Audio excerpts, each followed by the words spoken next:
Hello, everyone. Welcome to Budweiser's Kings of Football show.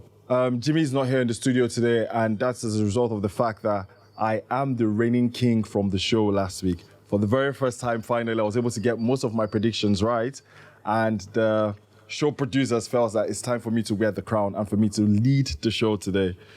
But the sad reality is I'm in the studio with just one guy. So my fellow Arsenal fan is not in the studio here with me, so I have to find a way to manage this fellow in the studio here with me today. My brother Puja, what to do? I'm good. I'm here for you. No, I don't want you to be here for me. Please, no. I don't want you to be here for me, no. Unfortunately, it's not 1-on-1. He's not 2-on-1. Yeah, So, actually, I didn't think of that part when I was coming here today. Jimmy's not here, so it's fire for fire. So you give it to me, I give it to you. But of course, we expect a very interesting game of from the Premier League this week as well. And of course, let's see what Arsenal will do, and of course, Man City will do as well. Our guest in the studio, he's not here in the studio with us, but he's joining us virtually. He is one of the greatest midfield players that's played for the Super Eagles. He's also supports one of the greatest football clubs ever in Arsenal Football Club. Welcome, Mr. John Ogu. How are you doing? I'm good. Also, it's nice to be here, It's so football again. But yeah, I'm good. John, I don't know if you heard clearly when I was doing the introduction. So our fellow guest with us here on the show today, he's an Arsenal hater. When I mean hater with capital letters all through and through. And that's Puja. So please, whatever he says about Arsenal, don't bite. Just let him know that we still have so much hope, that we're still second in the league and we can still possibly win the league this season. So let's both of us keep that same energy. Yeah. Hi, Puja. How are you? I'm good. How are you doing? I greet you. So you're against Arsenal, but anyways, we'll see. Well, anyway, Puja, I think that the last time you were on the show, I think it's been 3 weeks now. Yeah. If you look at the remaining games City have, they have Everton, they have Brighton, they have Chelsea, and they have Brentford. Why do you think that people seem to have this feeling that is a foregone conclusion that City will actually go on and beat all these teams? But on paper, to me, as an Arsenal fan, and also someone that also watches the English Premier League, I do not think those games are quite as easy as people make them seem. I don't know if you feel the same way. Well, I would say, it's in two ways. For the teams Manchester are playing, they are in good form. Brentford, they have Ivan Toney, Everton, fighting relegation. If they fail to win today, that means they will go down into the relegation waters once again. And they need to win. They need points. They are playing at home. They've done well for themselves. They scored good goals against the Brighton. And for Man City, it's more like they have two minds. They want to win the Champions League, which of course is obvious. We saw what they did against Real Madrid. And they were looking at that game on Wednesday and feel like, let's soft pedal in terms of playing Everton. And I think that's Arsenal, the advantage. For Arsenal, they have nothing to lose. They have nothing to fight for in court in terms of other competitions. So they need to go all out against teams. But for Man City, they play good teams. Brighton could feel like, fine, they are falling by the wayside, but they are still a very good side. Bradford, very good side. So it's still not done and dusted. The only reason why we're saying it's done and dusted is because Man City always have that massive runs at the end of the season, which of course they've done during the COVID time, they've done during the Chelsea side. Now they are doing it again. They've won they've not lost since February. Yeah. So that means they are in good form. So if they maybe do what they've done in other leagues or other season, that means they win the league. John, let me push this to you now, because obviously I know you're an Arsenal fan, but I need your honest opinion. Do you think that City would actually walk over these teams, or do you see a potential slip up for City in those games? Yeah, to be honest, first of all, I want to say I'm really, really proud of Arsenal and the obviously the players and all that, But John, please don't sound like you're waving the white flag, because when you say you're really, really proud, all these other fans around the world will think that Arsenal that we've given up. No, for real. I'm really, really proud of Arsenal and the players, the coach, for what they've done this season, because to be honest, I used to be a fan that, whenever Arsenal is playing, way back, I'm always like worried and, even if we're losing, but now I'm a fan that like I'm really like proud of the team when they play even if we're down, like I believe like we can make things happen and they showed that this season in a lot of games but we're there, we're almost there but football is always like this the league is like a marathon Man City is a dangerous team. I won't lie to you when Arsenal was on top of the league I used to be a fan that was like a striker like Haaland cannot score all these goals and not, end up winning the league. I feel like, Everton is really, really like, looking for that point, to stay in the league, That game is going to be tough for City. I'm positive. I feel like Everton will, come out, to win this game or get like a point. Against Brighton too, I feel like, it's going to be difficult for them as well. I feel like Brentford as well is going to be tough for them, But, my hope is still alive, Do you have no hope with Chelsea? Because you called the other three teams, you didn't call Chelsea.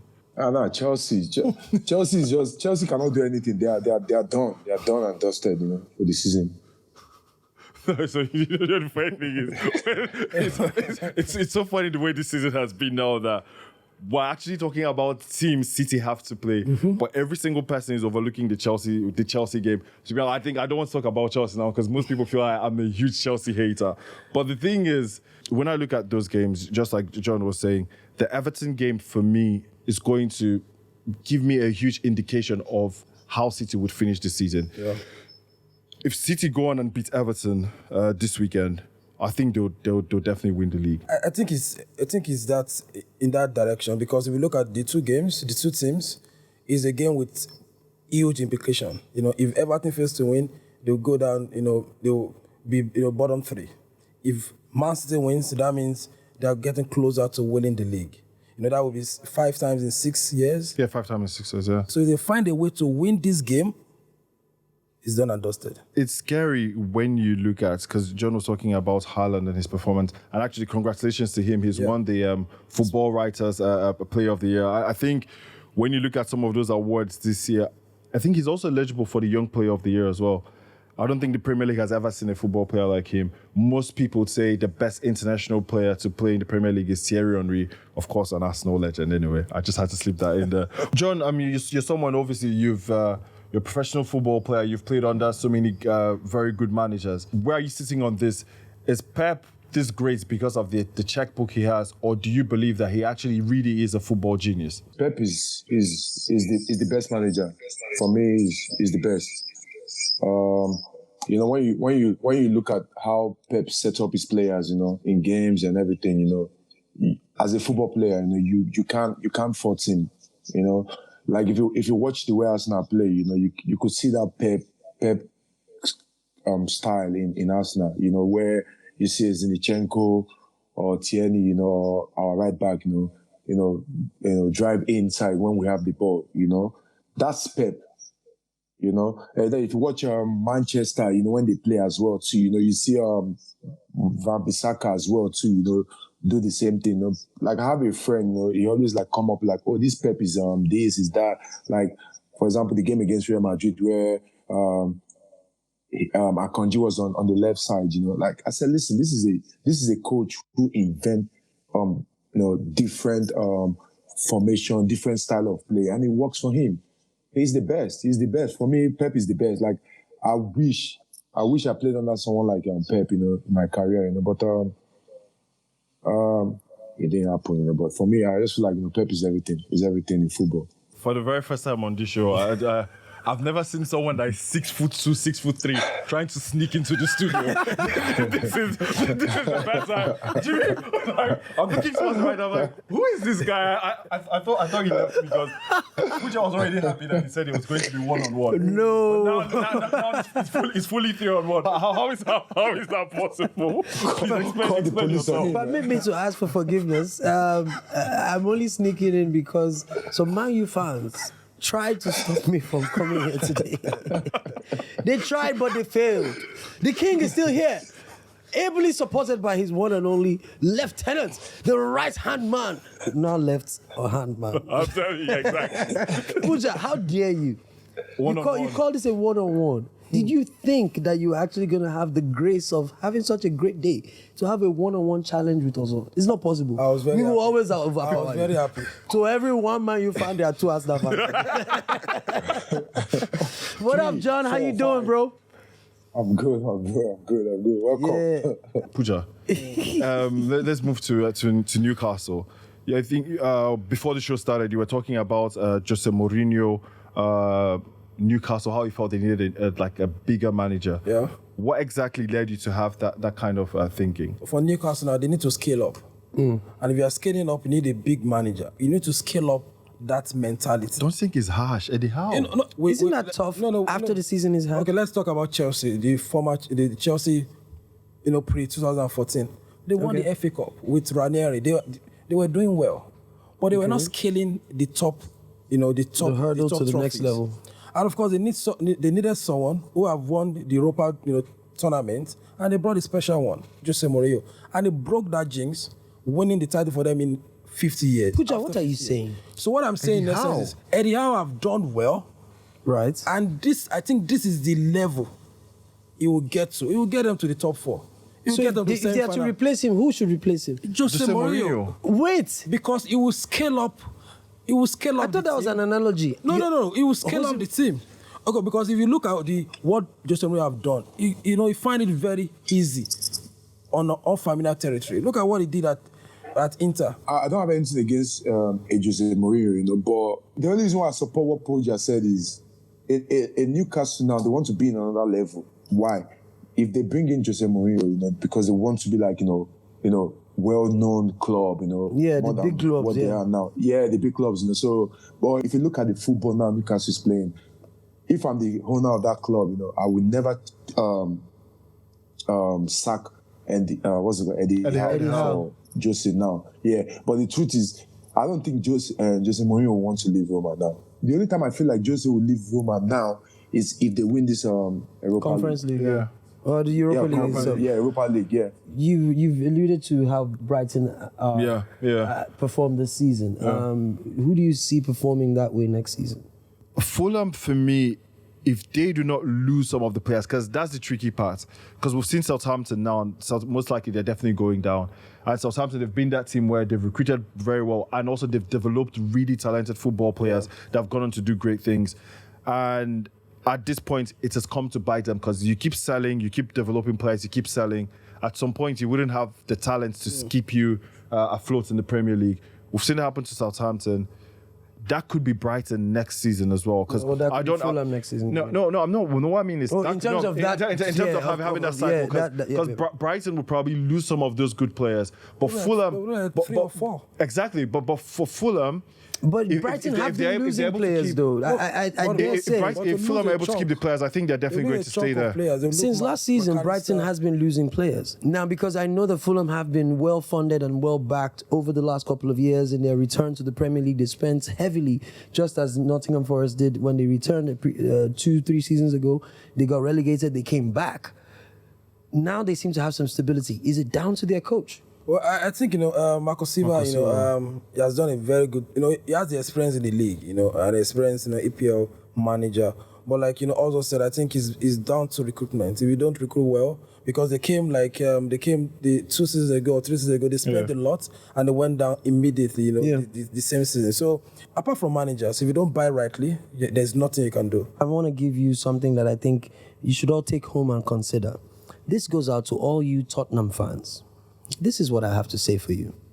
Your season has been so bad, but I think it's time for a few trickery. Graham Potter, or Harry Potter as they have called it. I think that should be your next option as a manager, because he has done it for clubs like Brighton. Even his time at Chelsea was not as bad as this one they are going through right now. So I really do believe you should get a manager of pedigree to help you out. I might sound like I'm making jest, but there's a lot of sense in what I'm saying. Graham Potter. Can I come in? Are you a sports fan? No way. It's not about the coach, It's not about the coach, Like, listen, I feel like if you check Tottenham, right? They had them Jose Mourinho, right? Yeah. they had Conte as well too. Both of them didn't succeed in the football club. So like we're talking about like when you recruit players, But for me, I feel like Tottenham, Graham Potter is a good coach. But the thing is, in Spurs, they didn't. But the thing is, I don't even care about these teams. I just want to see my team. I was waiting. I was wondering how long it would take you to say the truth. really don't care. You're analyzing for them to be better. Let me get someone in from our Twitter space. We have certain individuals not agreeing with the comment. If you want to give a comment, please go ahead and let me know by raising your hand up on our Twitter space so I can let you into the space. Stefan, I know you want to speak, but Nigerian Scouser, you've been here for a minute, so go ahead. Well, I just had to speak. It's concerning Spurs, and I'm very passionate about the club. But your name is Nigerian Scouser. Why are you passionate about Spurs? No, my hating is passionate. So You're hating. You're hating. Wow. This is a new one. Let me adjust myself. Passionate hateration. Go ahead. Tell me more about this. I agree with what Jimmy has said. I mean, Graham Potter is basically like the best, most professional mid-table coach I've seen for a while. Tottenham also that category in my eyes, they are a mid-table team. They overachieved this season. Twitter is not a good place. So. They are nowhere to be, if not for Chelsea's misbehaving up and down. Overzealous spending. Overzealous spending, nobody sends them. Okay, let me take you back to another statement that was made earlier by Ozo. Do you think Fulham can be the Brighton of next season? I don't think the statement is wrong. In a different season, maybe 2 seasons back, I would have totally agreed. But the season looks like it will increase in difficulty by next season. I mean, Newcastle will kick it up to another level. Man U will kick it up to another level. Liverpool as well. Arsenal will still contend. Man City will still contend. I thought you were going to forget about Arsenal. Yeah. Thank God. Okay. Chelsea will get their things right, hopefully. And at least that's like 6 or 7 positions filled. Even if Fulham improves, I don't really see them pushing the top 4 the way Brighton did. Or the this top season. 6 or 7 as you've counted them now. Yeah, they'll still be in and around where they are now. Their play might get better, but their position might not change much. Thank you so much. I appreciate you. God bless you, my brother. How can Chelsea be in contention when they don't have a big dressing room? John, wait. Which kind of wahala be this? They don't have big dressing room, so how can they contest? John, no. Chelsea fans, I hope you're listening. I'm not the only Chelsea fan. You've taken shots at United. Now you're taking shots I at won't Chelsea. lie, like I'm very, very happy with Arsenal, to be honest with you. I'm very, very happy with the way we are playing, the way we are. Like I don't want Man U to make it top 4. I don't want Tottenham. I don't want Chelsea. I want Chelsea to relegate this year. We suffered a lot. Oh my Lord! Yo, This is our time. let me put you out of your suffering misery for now. Let's project forward to what promises to be an exciting couple of days in the Premier League this weekend as well. We do have a plethora of matches that we'll be talking about. We have Leeds taking on Newcastle United, Manchester United taking on Wolves, Everton taking on Manchester City, Arsenal, Brighton. We're talking about Brighton. Yeah, we are talking about Brighton. And also the midweek game as well. We'll see Newcastle taking on Brighton as well. I think that's their outstanding game that they have in hand. Man U versus Wolves. What chance do you give Wolves in that game? I love games like this that something is at stake. Right. This time around, Wolves needs to win. They need points, maybe not to win, but they need points. Man United, they are looking at their back and they're seeing the form of Liverpool and they feel like they need to start picking points. And they know that if they pick 6 points, they're already done and dusted in the top 4. So this is a game that I think Wolves are going to worry them because based on mentality, you can say, Man United are below par. But based on playing at Old Trafford, they've been like a fortress.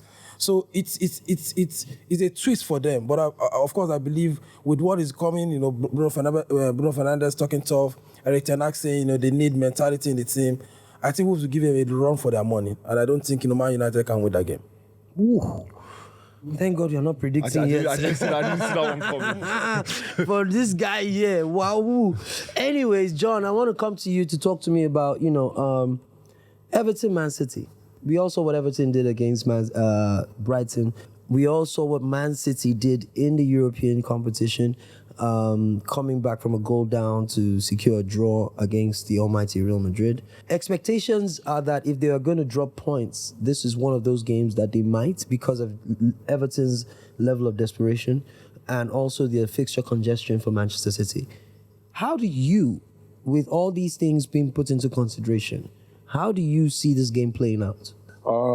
You see the game Everton had against Brighton, and they won away. Yeah. They were solid. I'm speaking now as a football player. When you go to a game like the game against Brighton, you're playing for your life, and you want the game in such fashion. That's a big boost. Like if you go to training the next day, after that game, your energy levels will be confident. You everything about your bones are like, listen, the game against Man City is the game of our life, And Everton now, they need this game. I'm praying that Everton win for us. Iwobi should do it for us, Same here. But, you should remember where he came from.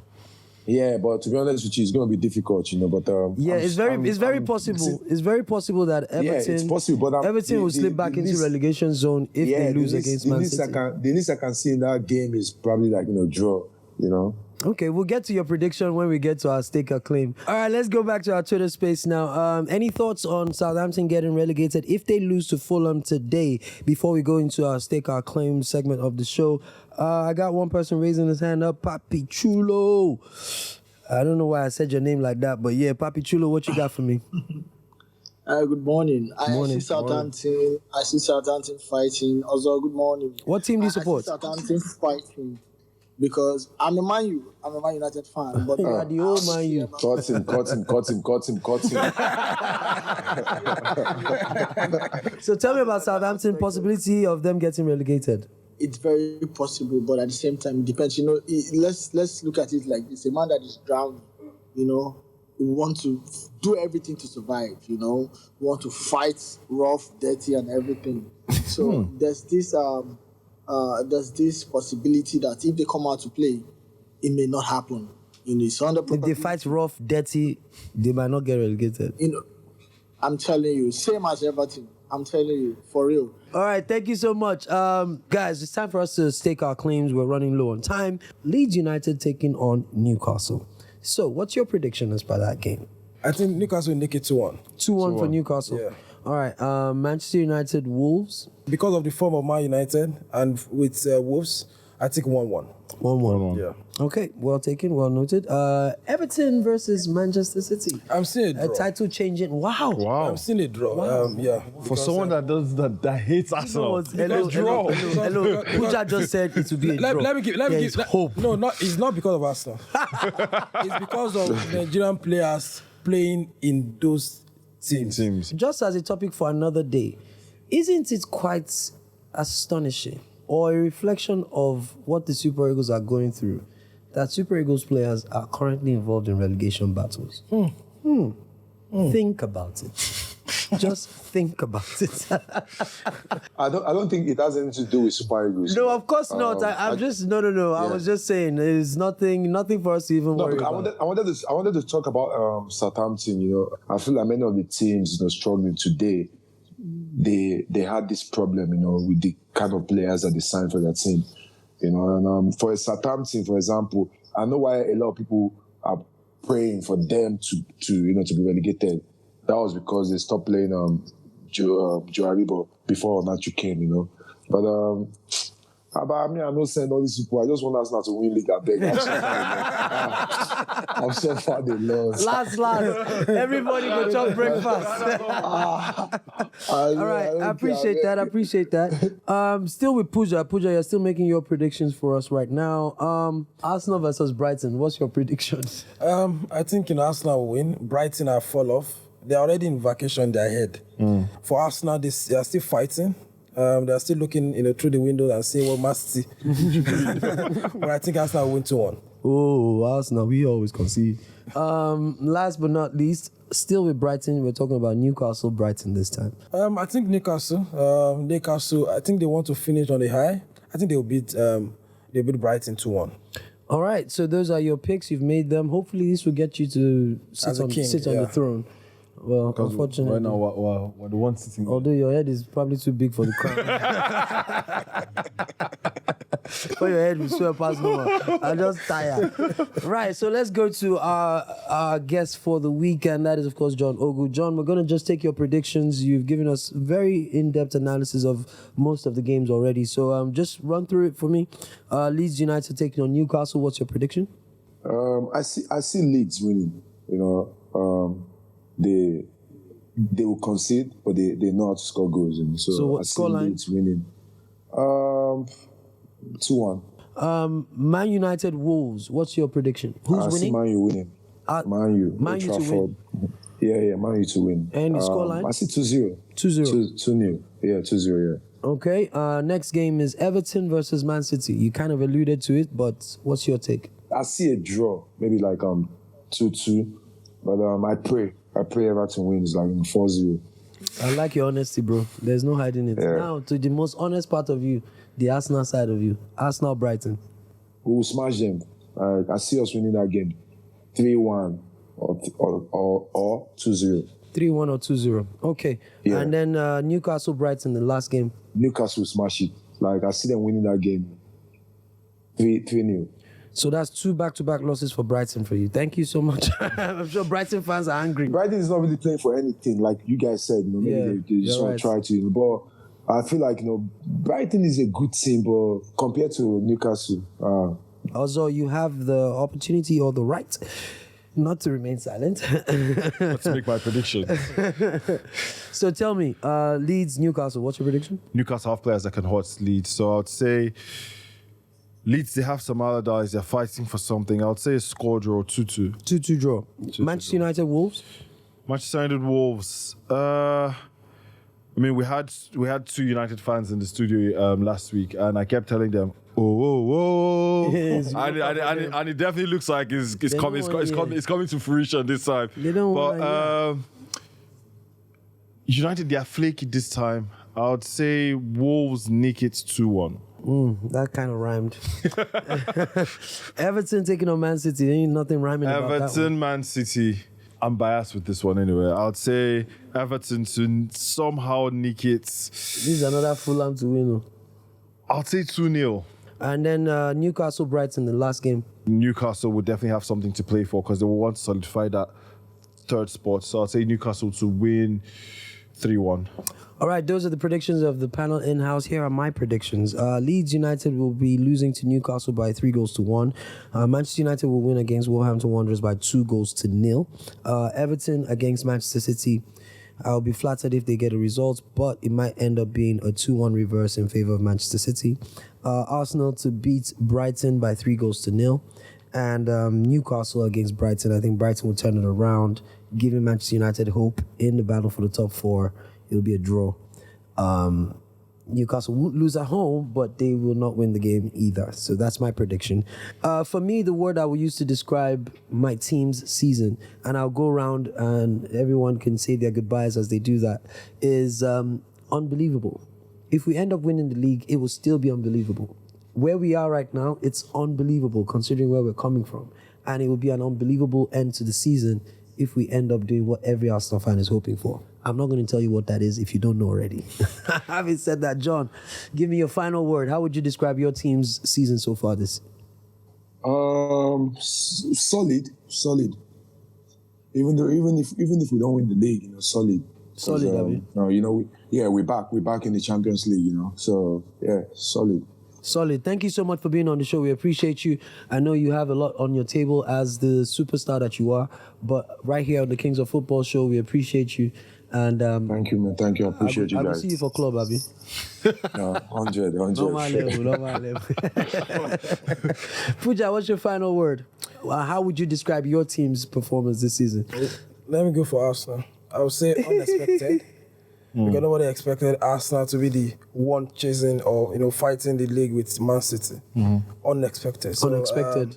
but of course, enjoy the EPL and hopefully Everton will do the business for Arsenal. So we go finish on a good note. We are on the same level now. Please, they should off this man. Turn it off now.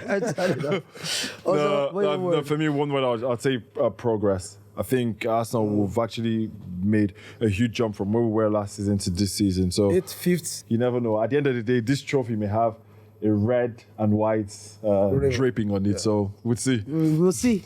And of course, on that note, I want to say thank you very much to each and every one of you for being a part of what has been Budweiser's Kings of Football show. I am Jimmy. He's Ozo, Pooja, and John Ogu have been on the show. Thank you very much. I am Jimmy saying goodbye and God bless. Peace out.